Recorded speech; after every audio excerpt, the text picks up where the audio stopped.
Там, где сегодня вы видите привычные горизонты Казахстана, когда-то шумели приливы Древнего океана и стояли тропические джунгли. Это не другая планета. Это то, что скрывает наша Земля, если отмотать время.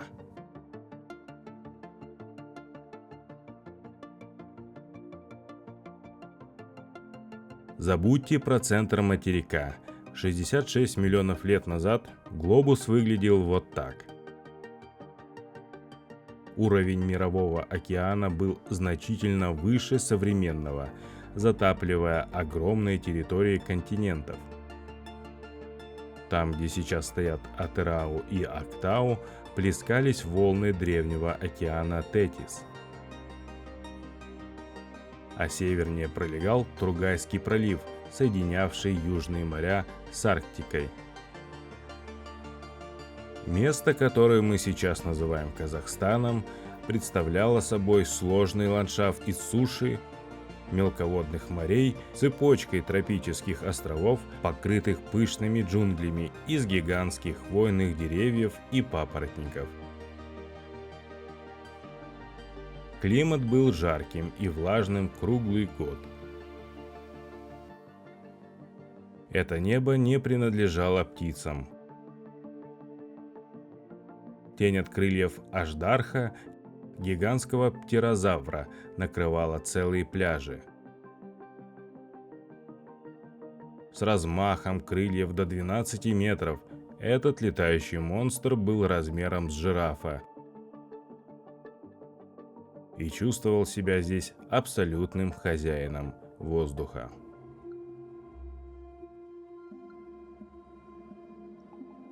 А на суше кипела своя жизнь.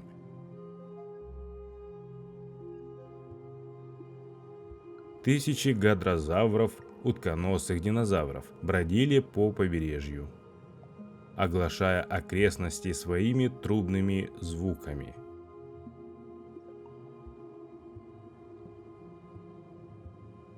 Они были основой этой экосистемы, мирными гигантами тропического рая.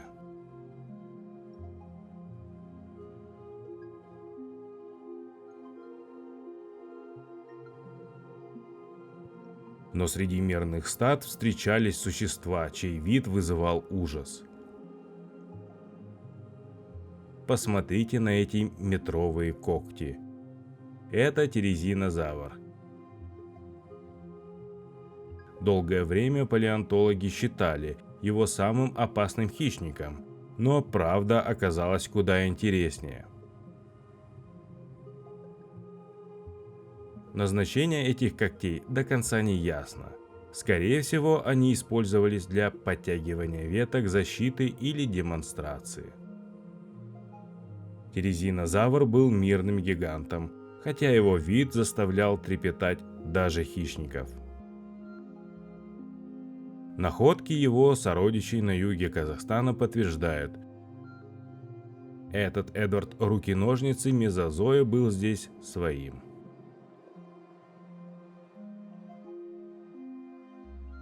Казахстан в мезозое был перекрестком миров. Ученые находят здесь останки видов, которые больше нигде не встречались. Уникальный яксартозавр с его причудливым гребнем на голове. Или арстанозавр, ставший символом кызылординских раскопок.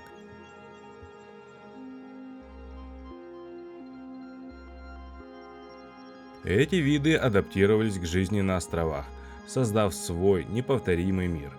Мир, который долгое время оставался малоизученным. Но в любом раю есть свой хищник. И здесь это был тарбозавр. Младший, но не менее агрессивный брат знаменитого тираннозавра Рекса. 10 метров в длину, 3 тонны веса. Он был альфа-хищником Центральноазиатского архипелага.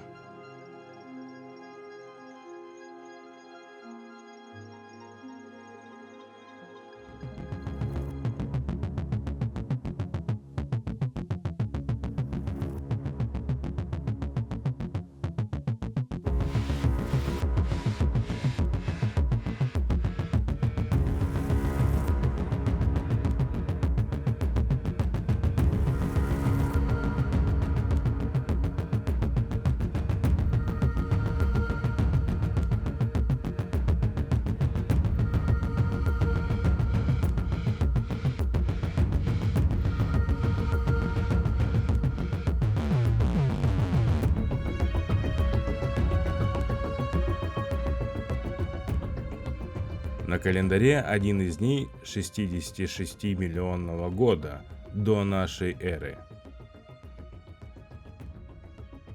В Мексиканском заливе на другом конце планеты в мелководное море на скорости 20 км в секунду врезается астероид диаметром 10 километров. Удар, высвободивший энергию, сравнимую с миллиардами ядерных взрывов. Для Земли это был приговор.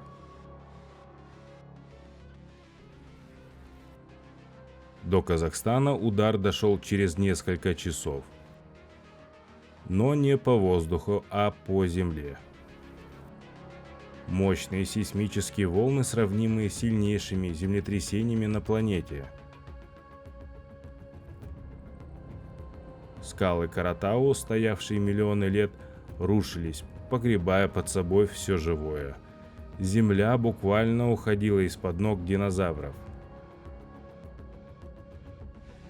Но самое страшное было впереди. Поскольку между Мексикой и Казахстаном простирался почти сплошной океан Тетис, цунами не встретило преград.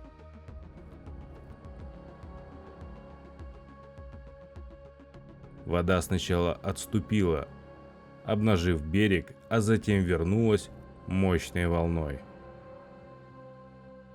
Огромные волны, достигавшие десятков метров в высоту даже на огромном расстоянии от эпицентра. На островах динозавры оказались в ловушке. Бежать им было просто некуда. Волна перемалывала острова, стирая в пыль тропические джунгли вместе с их обитателями.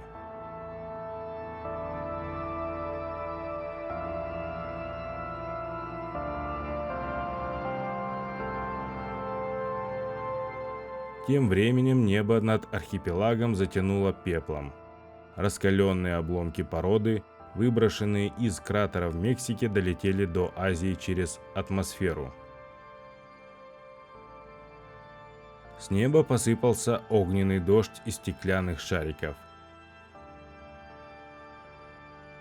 Во многих регионах начались масштабные пожары.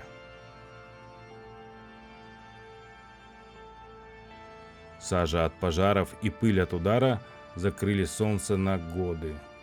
Наступила ядерная зима. Температура резко снизилась, а солнечный свет на долгое время оказался заблокирован пылью и сажей. Теплолюбивые ящеры, пережившие цунами и пожары, просто замерзали в темноте. Даже крупные животные, пережившие первые катастрофы, не смогли приспособиться к резкому изменению климата. В течение последующих месяцев и лет экосистема начала стремительно разрушаться.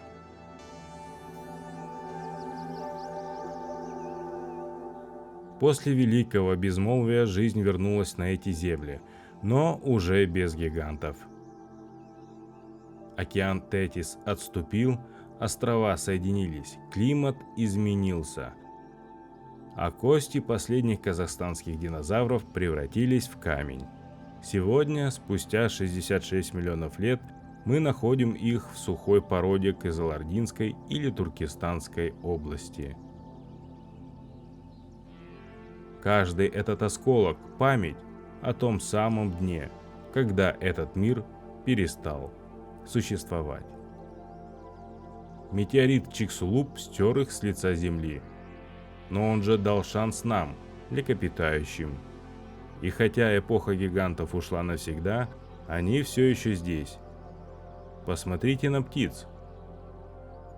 Это их прямые потомки.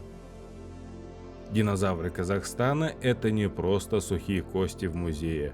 Это история нашей планеты, полная красоты и трагедии. История, которую мы только начинаем открывать.